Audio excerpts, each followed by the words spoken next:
今天给大家介绍一个在使用缝纫机过程当中最重要的一个知识点，因为这个部位你调不好，在缝纫过程当中就会跳线、断线，而且还会伴随着打针出大缩的情况，就是缝纫机的针杆定位。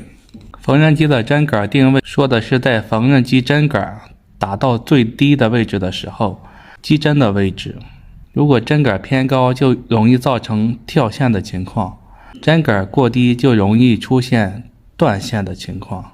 正常的位置是机头翻起来之后，能看到1/3到1/2个击针孔。我们调节的第一步是要更换一个新的击针，把击针上到针杆最高的位置。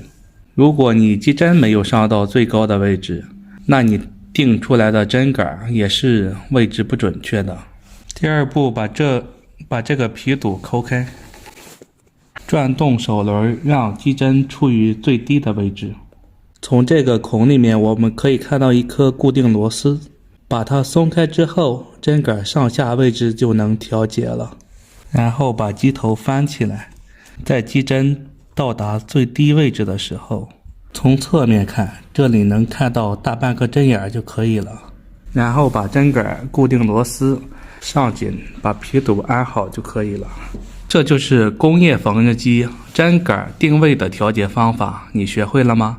如果你还有哪些缝纫方面的知识，可以在评论区留言，我会挑一些有针对性的专门出视频。